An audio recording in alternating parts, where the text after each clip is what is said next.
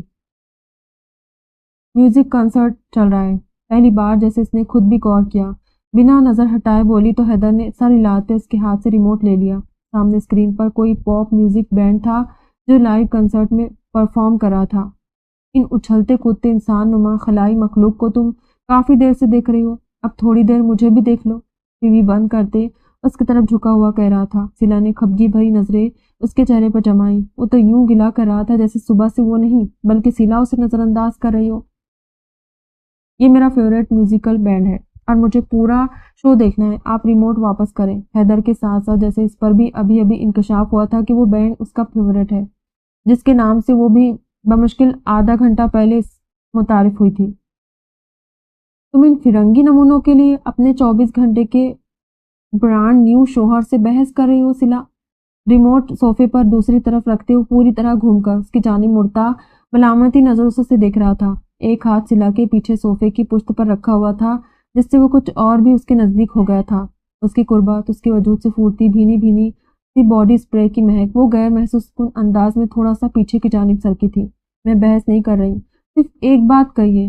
اپنا ڈگمگاتا اعتماد و بحال کر چکی تھی۔ اس کا اتنا ٹھس سا انداز حیدر نے ماتھے پر بل لیے دیکھا تھا۔ اگلے ہی لمحے وہ سیدھا ہو کر بیٹھتا صوفے کی پشت سے اپنا ہاتھ ہٹا گیا۔ چہرے کے خدوخال یک بار کھچاؤ کا شکار ہونے لگے۔ اوکے، یہ رہا remote, carry on and enjoy your favourite bands concert. Remote اٹھا کر اس کی گود میں رکھتا رکھائی سے کہتا وہ اٹھ کھڑا ہوا۔ سمیرہ، کھانا لگا دے پلیز۔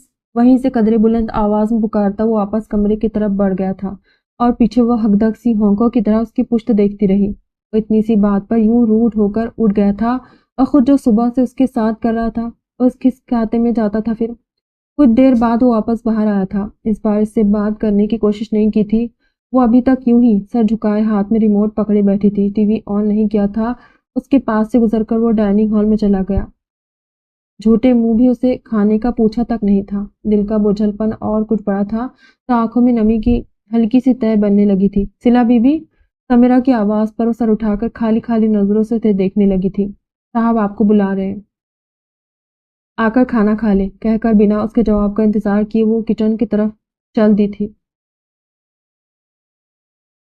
سلا کے گلے میں نمکین پانی گھلنے لگا۔ یہ بات وہ اسے خود بھی تو کہہ سکتا تھا مگر اس نے نہیں کہا۔ دل میں ایک اور گرہ سی پڑنے لگی۔ صبح سے نہ جانے کتنی گرہ لگ چکی تھی۔ لاشعوری طور پر وہ اس سے بہت سے توقعات وابستہ کر چکی تھی جن پر وہ پورا نہیں اتر رہا تھا اور یہ بات اسے اس سے بدظن کر رہی تھی۔ کچھ دیر وہ وہیں بیٹھی سوچتی رہی تھی آیا اسے جانا چاہیے یا نہیں۔ پھر پیٹ کے دہائی دینے پر بے دلی سے اٹھ کھڑی ہوئی۔ جس لمحے اس نے ڈائننگ ہال میں قدم رکھا تھا حیدر نے اس کی طرف دیکھا تھا۔ اس نے ابھی تک کھانا شروع نہیں کیا تھا۔ پلیٹ سامنے رکھی اور وہ دونوں کونیاں ٹیبل پر جمائے، دونوں ہاتھوں کی باہم مٹھی جمائے ان پر اپنی ٹھوڑی ٹکائے ہوئے تھا۔ سلا یہاں آ جاؤ۔ اسے وہیں آخری والی کرسی کھینچتے دیکھ کر اس کی تحکم آمیز آواز ابھری تھی۔ سلا نے کرسی کی پشت پر رکھا ہاتھ روک کر نظر اٹھا کر اسے دیکھا جو خود سربراہی کرسی پر برجمان اسے ساتھ والی کرسی پر بیٹھنے کا اشارہ کر رہا تھا۔ بنا کچھ کہے وہ کرسی واپس اپنی جگہ دھکیل کر وہ اس کی بتائی ہوئی کرسی کی جانب چل دی تھی۔ اٹس بیٹر ناؤ، اس کے بیٹھنے پر کہتا وہ سالن کا ڈونگا اس کے آگے سرکا گیا تھا۔ سمیرہ نے بتایا تم نے ابھی تک کھانا نہیں کھایا، نیکسٹ ٹائم ایسی بیوقوفی مت کرنا۔ میرے کھانے پینے کی کوئی خاص روٹین سیٹ نہیں ہے، کبھی کھایا تو کبھی نہیں کھایا، تم مجھے دیکھتی رہو گی تو بھوکی مر جاؤ گی، جو میں بالکل نہیں چاہتا۔ ڈونگے کا ڈھکن ہٹاتے وہ ساتھ میں بنا اس کی طرف دیکھے نارمل سے انداز میں کہہ رہا تھا مجھے بھوک نہیں تھی۔ بنا اس کی طرف دیکھے ہاتھ گود میں دھرے جیسے اسے جتانا چاہتی تھی وہ اس کی منتظر نہیں تھی۔ ٹھیک ہے، تمہیں بھوک نہیں تھی اس لیے تم نے کھانا نہیں کھایا، میں تمہیں بس انفارم کر رہا تھا۔ کندھے اچکا کر اس نے لاپرواہی کا مظاہرہ کرتے جیسے اسے اس کے حال پر چھوڑ دیا تھا اور اب یہ برداشت کی حد سے باہر ہونے لگا تھا۔ ہیدا نے مزید کوئی اصرار نہیں کیا تھا۔ وہ خاموشی سے اپنی پلیٹ میں سالن نکال کر کھانا شروع کر چکا تھا۔ سلا کو اپنی وہاں موجودگی پر اب اعتراض ہونے لگا تھا۔ وہ آئی ہی کیوں تھی؟ اسے یہاں نہیں آنا چاہیے تھا۔ ایک دن کا کھانا نہ کھانے سے کون سا اس نے مر جانا تھا؟ ہاتھ ابھی بھی گود میں دھرے تھے اور وہ اپنی لامتناہی سوچوں میں غرق کہیں کی کہیں نکلی ہوئی تھی۔ مجھے شادی ہی نہیں کرنی چاہیے تھی، جھوٹا کہیں کا۔ رات کو کیسے کیسے دعوے کر رہا تھا اور اب اپنے اصلی رنگ ڈھنگ دکھا رہا ہے۔ ابھی باہر میری ذرا سی بٹی توجہ برداشت نہیں ہو پائی تھی اور اب جو خود مجھے سامنے دیکھ کر بھی آنکھیں بند کی ہوئی، اس کا کیا فرنگی نمونہ ہے خود بھی۔ پتہ نہیں کون سی میوزیم سے اٹھ کر یہاں چلا آیا ہے اور آ کر مجھ سے ٹکرایا ہے۔ دل ہی دل میں وہ اس سے بری طرح متنفر ہوتی ہونٹ کاٹ رہی تھی۔ اسے یاد آیا تھا کیسے اس کے کبھی ناراض ہونے پر اس کے پاپا سے مناتے تھے اور جب تک وہ کھانا شروع نہیں کرتی تھی وہ بھی ہاتھ روکے بیٹھے رہتے تھے۔ وہ غلط وقت پر دو غلط لوگوں کا موازنہ کر رہی تھی، مگر اس وقت اپنی کیفیت اس کی اپنی سمجھ سے بالا تر تھی۔ وہ چھوٹی چھوٹی باتوں پر رونے والوں میں سے نہیں تھی، مگر اس وقت اس کا ڈھیر سا رونے کا دل کر رہا تھا اور اس نے خود کو بالکل نہیں روکا۔ پانی کا گلاس اٹھاتے حیدر کی غیر ارادی نگاہ اس کی جانب اٹھی تھی اور گلاس کی طرف جاتا ہاتھ رک سا گیا تھا۔ قدر جھک کر اس نے یقین دہانی کرنی چاہی تھی اور اگلے ہی پل وہ حیرت سے نیموا ہونٹوں کے ساتھ اس کا جھکا چہرہ اوپر کی جانب اٹھا رہا تھا۔ آنسوں سے بھیگے گال لیے وہ پانیوں سے پر آنکھوں کے ساتھ خفگی سے اسے دیکھنے لگی تھی، جو اپنا ہاتھ اس کی ٹھوڑی کے نیچے سے ہٹا رہا تھا۔ تم رو رہی ہو سلا؟ بے یقینی بھرا شوق اس کی آواز میں نمایاں تھا۔ سلا کے آنسوں میں کچھ اور روانی درائی تھی۔ مائی گاڈ، تم لڑکی نمک کی بنی ہوئی ہوتی ہو یا پھر برف کی، جو ذرا سی بات پر پگھلنے لگتی ہو۔ وہ متاسف سا سر دائیں بائیں ہلا رہا تھا۔ سلا نے اس بار غصے بھری نظروں سے اسے گھورا تھا۔ ہاں، ساری غلطی تو ہم لڑکیوں کی ہوتی ہے۔ خود اپنے بارے میں کیا خیال ہے آپ کا؟ صبح سے آپ کیا کرتے پھر رہے؟ آپ کو ذرا بھی آئیڈیا ہے آپ خود کتنے عجیب ہے؟ روتے ہوئے غصیلی آواز میں تیز تیز بول رہی تھی۔ حیدر کا ماتھا ٹھٹکا، گردن کی گلٹی ڈوب کر ابری تھی۔ عجیب سے کیا مراد ہے تمہاری؟ نظریں اس کے چہرے پر سے ہٹاتے ہوئے وہ پیچھے کی جانب ہو کر بیٹھا تھا۔ سلا نے دونوں ہتھیلیوں سے اپنے گال پونچھ ڈالے تھے۔ عجیب سے مراد عجیب ہی ہے، آپ کو جو سمجھنا ہے سمجھتے رہیں۔ چٹک کر کہتے وہ اٹھ کر جانے لگی تو سرعت سے حیدر نے اس کا ہاتھ تھام کر اسے روکا تھا۔ تم بیٹھ جاؤ سلا، ہم بات کر رہے ہیں۔ اس طرح سے بات ادھوری چھوڑ کر جانا مینرز کے خلاف ہوتا ہے۔ اس کی آواز میں واضح ناپسندیدگی تھی۔ سلا کا بھڑکنا یقینی تھا۔ ہاتھ چھڑانے کی کوشش کرتے بول اٹھی، اپنی دفعہ آپ کو میری چھوٹی چھوٹی باتوں پر مینرز یاد آ رہے ہیں، اور خود جو آپ صبح سے کر رہے اس کے بارے میں کیا خیال ہے آپ کا؟ میں صبح سے ایسا کیا کر رہا ہوں جس کا مجھے خود آئیڈیا نہیں ہے؟ تم کھل کر بتاؤ گی؟ اس کے ہلکے سے جھٹکے کے ساتھ وہ اسے واپس بٹھا چکا تھا، اس بے مطلب کی بحث سے جیسے اب وہ بیزار ہونے لگا تھا۔ کوفت کے تاثرات اس کے چہرے پر بڑے نمایاں تھے اور اس کی یہی انداز سلا کو متوش کرنے کو کافی تھے۔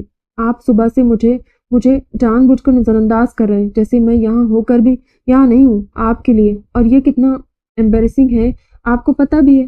میرے لیے نئی جگہ ہے، آپ سے تعلق نیا ہے، اور آپ مجھے یوں ٹریٹ کریں جیسے 30 سالوں کی رفاقت کے بعد آپ مجھ سے شدید بیزاریت کا شکار ہو۔ کہتے ہوئے اس کی آواز نہ چاہتے بھی بھرا گئی تھی۔